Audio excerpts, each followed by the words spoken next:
I'm Rod Serling. You're listening to the Zero Hour. Rest your eyes.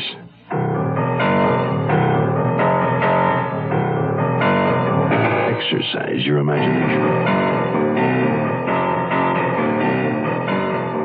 This week, Bill S. Ballinger's sound portrait of an unlikely hero.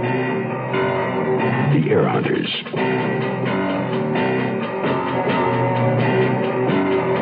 Starring Ken Berry. Joanne Worley.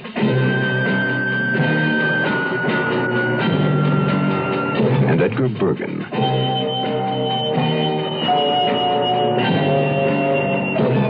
In Elliot Lewis's production of The Zero Hour.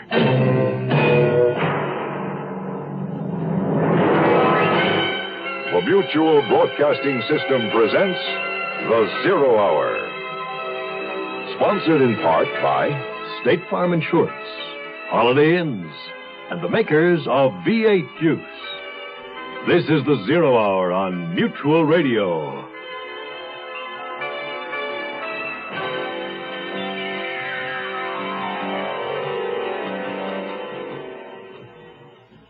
Dean Quinn first left New York for California for his health. He hadn't any. But once out west, he found other reasons to stay. One, Beth Temple, girl owed to Dean. Two, his discovery of a hidden fortune salted away, waiting to be claimed. And three, the search to find Helen Martin, the rightful heir to the money. If it were only as simple as 1, 2, 3 for Dean Quinn. He's found the source of the money to have been smuggled drugs. He alone knows the location of a gun stolen from Yafi Kush, a well-known underworld figure. And he made a deal to sell an insurance policy to a wealthy, beautiful foreign woman named Lorenzia Monte. They would have met at her desert retreat in Palm Springs. What Dean Quinn didn't plan on was the fact that when he got there, she'd be dead. Nor did he expect someone would knock him unconscious and throw him in the swimming pool to drown. Whatever happened to Helen Martin? What's going to happen to Dean Quinn? The conclusion of the Air Hunters follows after this word.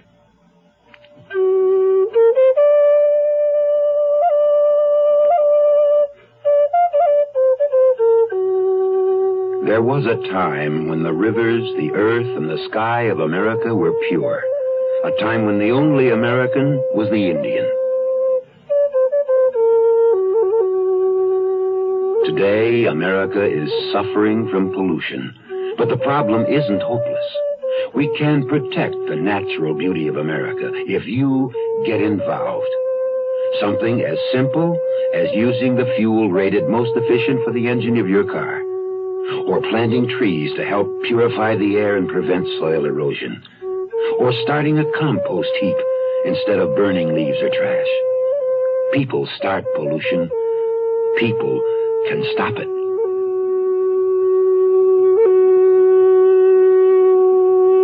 This message has been brought to you on behalf of Keep America Beautiful and this station.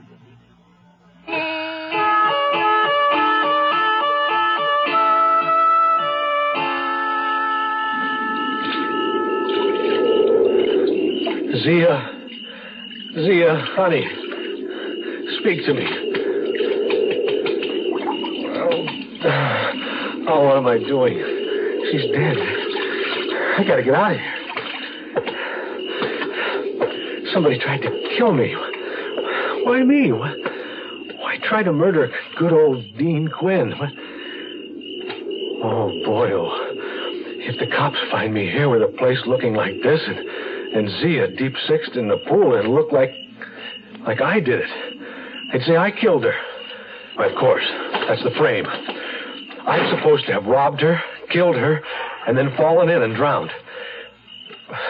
Why me? Wait a minute. Am I leaving anything behind? What did I bring with me? Papers, insurance.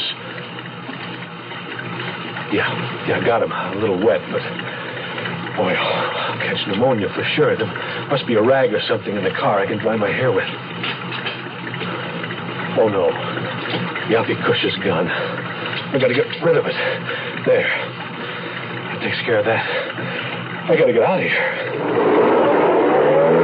On the highway heading back to L.A., I was swerving from side to side. I could barely see the road. But somehow I made it back to the El Cairo. I must have, because I came to, stretched out on the overstuffed sofa, covered with warm blankets and supporting an ice bag on my aching skull. Beth was watching me anxiously. She tried to smile, but wasn't very successful. Dean? Oh, Gerlo, what time is it? Not quite 3. In the morning. How did I get here?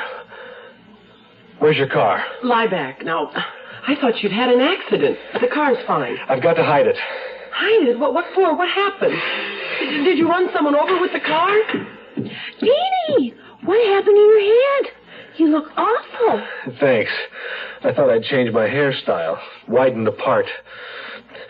Stella, did you see Yafi Kush at the club tonight? Was he around? No. Did he beat you up? I don't know. I'm not sure. Dean, tell me what happened with the car. I'll tell you after I move it. No, you stay put. You're in no condition to drive. I'll move it. Where do you want it? Well, see if there's a space in the bushes. Well, that's dumb. Go on, move it. Do as he says, Stella, dear. Well, all right. Did the killers take the money? I don't know. I really don't. I was too scared to even think about it. I didn't even look in her car. Are you going to the police? I guess. Tell them what I know. Oh, but first I ought to see Walden. They might go looking for him. Where'll you find him at this time of night? Yeah. Guess I'll wait till morning. You got any aspirin? Walden was pretty upset when I told him. Upset, angry, evasive, and frightened. I wash my hands of the whole thing, understand? But, Dean, try to make it as easy on me in the office, will you? I won't promise. It's my neck. Now, if the police think I'm broke, a bum, they'll give me a hard time. But if you back me up and say that I work for you legitimately, well, I'll be careful what I say. I'll do it. Outside Walden's office was one of those little coin boxes that sell newspapers. The late morning edition carried the headline, "Foreign Beauty Slain in Pool." Not much about Zia. The medical examiner hadn't determined as yet if she died by strangulation or drowning, but he set the time of death at approximately 8 p.m. There were signs of a fight, and an unidentified gun had been found outside the house. Nothing stolen from the house, and nothing about finding $250,000 in the car. I decided to go back to Beth's and have a drink. Hold it. He just walked in. Dean, you're wanted on the phone. Oh, great timing. Hello, this is Quinn. Who is this? Ain't important to know, but what I got to say is, you listening? Well, I'm listening. You've been lucky, but don't push it too far. Oh, who, me? I just blew into town. Oh, I know. I've been reading the papers. I see where maybe you ain't talked to anyone yet, which is a very smart thing to do, not to talk to anybody about your swimming partner. But the cops will be looking for me. My fingerprints are all over the place. I don't want to have to do nothing drastic if I can help it. Too much of a coincidence, you know? Yes, I know. So here's what you do. You tell the cops you arrived at the house at 4 p.m. You were there just long enough to get her to sign a floater insurance policy. They already found an airplane ticket in her purse for Hawaii and points west good for next week. She needed a policy to protect her stuff on the trip. A guy named Herman Spender drove you down. I don't know any Herman Spender. You do now. Besides, another guy driving an Ace laundry truck saw you. You're out of the jam, Quinn. There's no sweat. Maybe I ought to just leave town. I don't like it here much anyway. Oh, you're stupid. You're stupid, Quinn. If the cops don't find you, I do. And you wouldn't want anything to happen to that big, gorgeous redhead, would you? You wouldn't.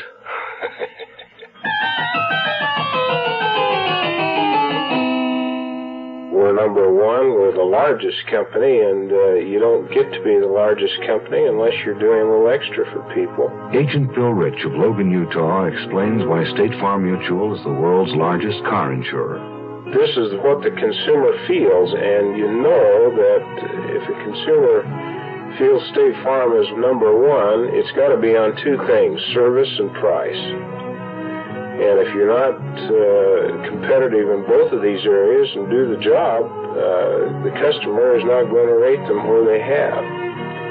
We're number one. We only got there because we were most competitive, or as competitive as anyone, and because we're there to serve. Service and price. That's what car insurance value is all about. And there are two good reasons to see your nearby State Farm agent now. And like a good neighbor,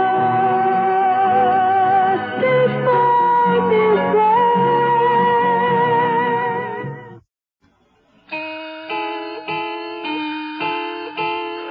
I had a strong hunch the phone call was from Yafi Kush. He could have gotten Beth's number when he came by and set the fire. Some Boy Scout he'd make. Well, if it was Kush, he could rip off Beth and me whenever he wanted. We were sitting ducks. Unless there was some way I could convince him that he needed us around. After some of her usual hemming and hawing, Stella gave me Cush's home address, an apartment on Wilshire. A houseboy let me into the Wilshire apartment. A very plush pad indeed. Yafi Kush and two men were playing gin. Well, look who's here. Mark Spitz. Mr. Kush, sir, did you phone me this morning? Me? Phone you? I think you should know that I've written out a complete report. Everything I know about Zia Monte's murder. A person you don't know will turn it over to the sheriff if anything happens to me or Beth Temple. Why, you telling me? It's none of my business. Hey, I got a hunch, though. You keep your nose clean, nothing's going to happen to you or your girlfriend. Say, do you play bridge? Sometimes. I'm not very good. Hey, you guys, we got a fourth for bridge. Quinn, meet Herman Spender. He's the one with the red face. The other one is Frankie Amador. He owns Ace Laundry Company. Sit down. I'd really like to stay, but I shouldn't be here after 8 o'clock. Someone who knows where I am might start wondering. Are you bluffing? Yeah, maybe not. All right, Quinn. Beat it. I don't want to see your mug in here again.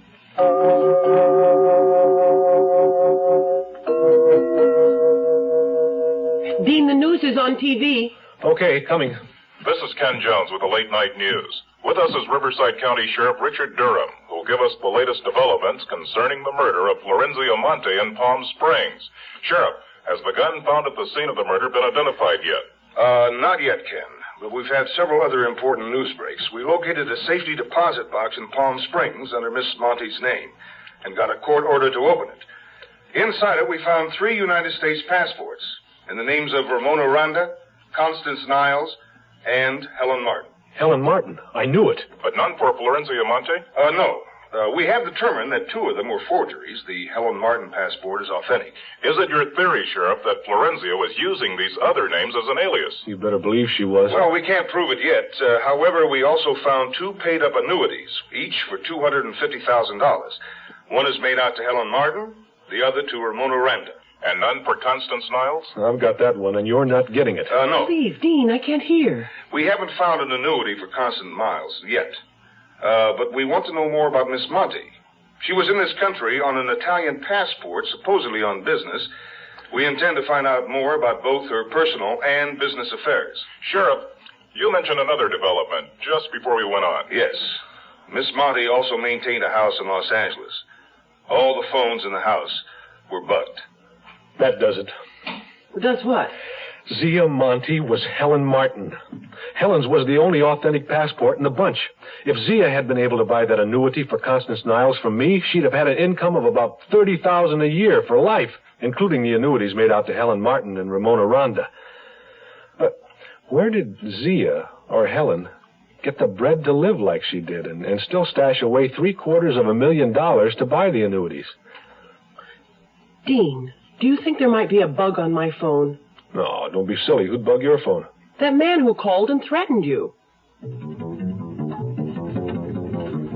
The next afternoon, the phone company sent a man out to check Beth's phone. No taps, of course. It was clean.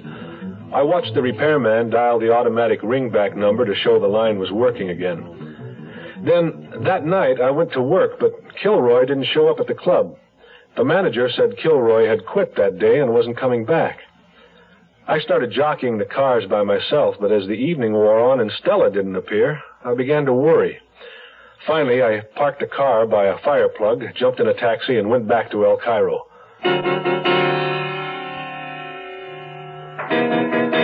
I looked around, trying to spot Yaffe's car on the street. I didn't see it. Beth's bungalow was dark, except for one lamp in the living room. I made like a scout and peeped through the window. Beth and Stella were seated in front of the television set. I heaved a sigh of relief and went in. I knocked off early. Well, say something. I'll say it for them, Quinn. Welcome home.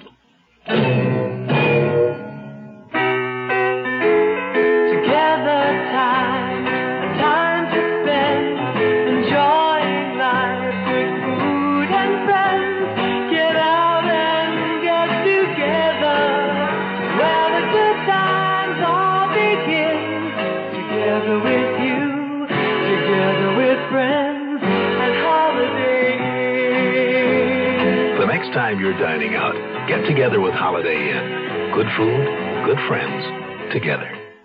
Hey, what you got there? It looks like tomato juice. It's V8. What you got there? It's V8. Looks like tomato juice. It's V8. Try it. Wow, it sure doesn't taste like tomato juice. Mm-hmm. It tastes like V8. A great natural blend of 8 garden vegetables. V8 cocktail vegetable juice. V8.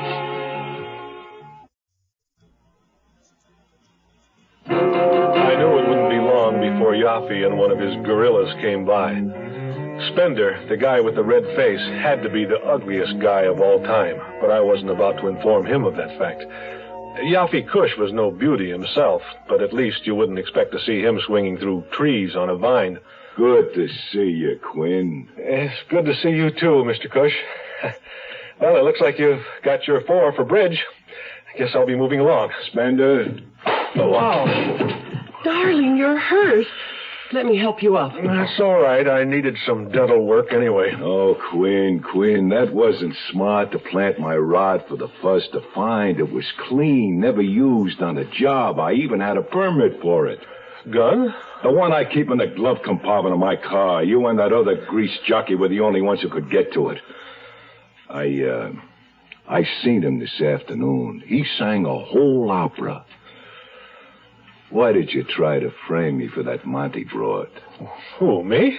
It was a mistake, Queen, a big mistake. Spender? Oh. You and that Monty floozy, both a couple of double-crossing thieves. You had it coming. Right, Spender? Stop that! Let me go! Oh, relax, lady. Why are you looking at your watch, Quinn? You ain't going no place ever again. Well, in that case, I better call Sheriff Durham and tell him not to bother to call me at midnight like I told him to. Hey, put that phone down. Spender! Stop it this instant! Lady, you gotta learn to relax. Hang up the phone, Spender. Quinn. Oh, Quinn, I'm afraid that was your last mistake. Sheriff, Yaffe Kush is here. Got a gun. Oh, forget it, Spender. It's sour. The sheriff knows we're here. Let's get out of here.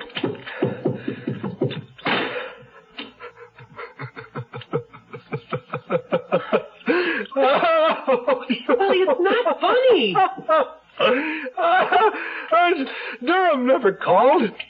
I dialed a 4-number code. When I hung up, the phone automatically rings back. See? I saw the repairman do it this morning.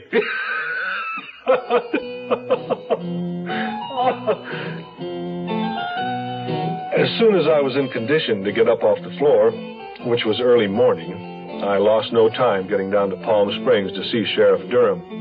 I told him all I knew, really leveled. Well, we just got confirmation on your alibi from the gas station attendant in Indio.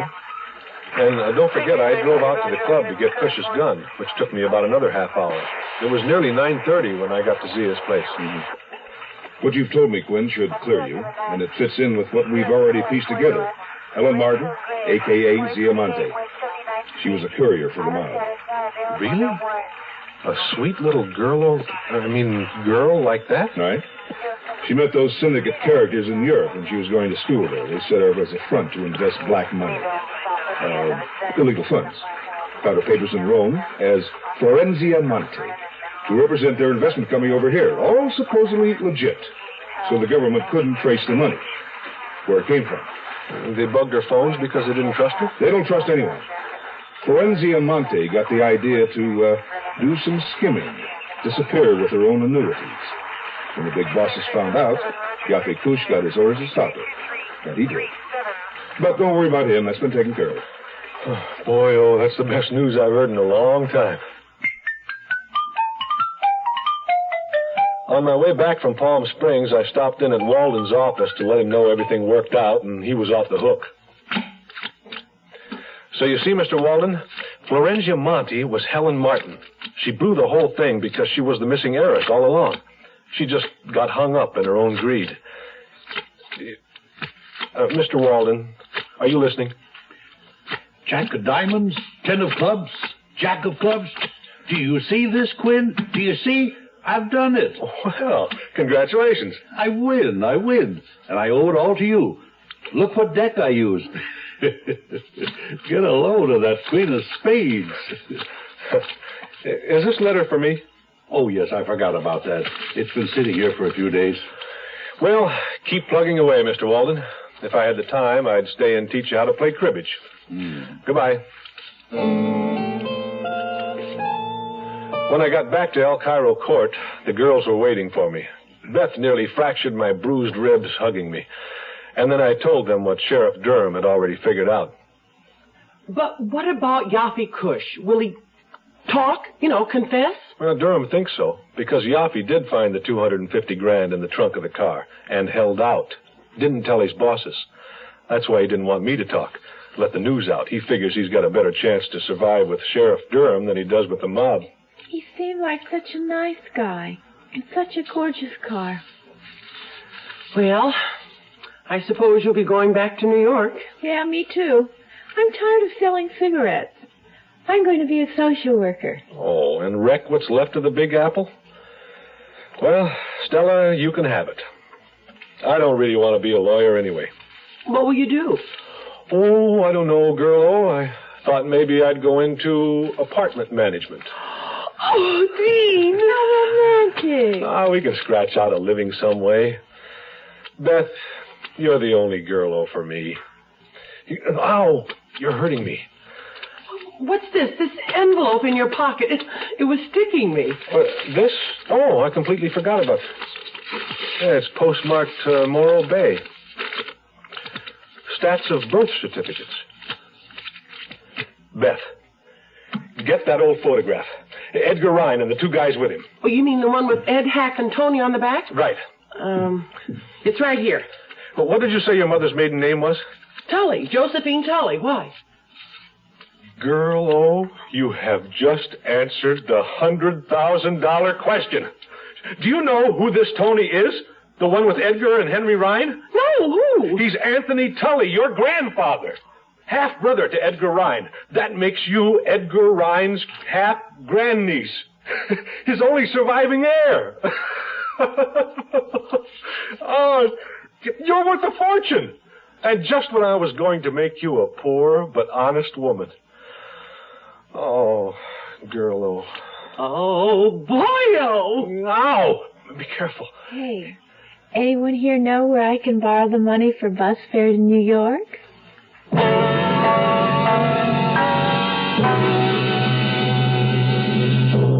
You are listening to Mutual's presentation of The Zero Hour.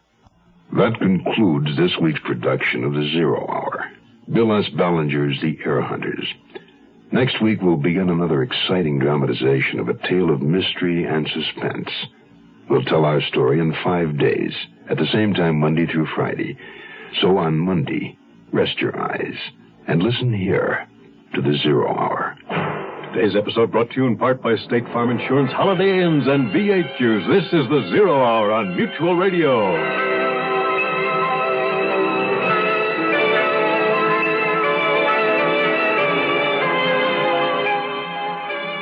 You have been listening to The Zero Hour, a presentation of the Mutual Broadcasting System in association with Hollywood Radio Theater.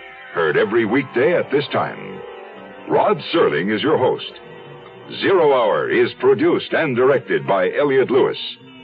The Hollywood Radio Theater theme was played by Ferranti and Teicher and is now available on United Artists Records and Tapes. Hugh Douglas speaking. Tune in Monday, and once again, rest your eyes and listen here to the Zero Hour.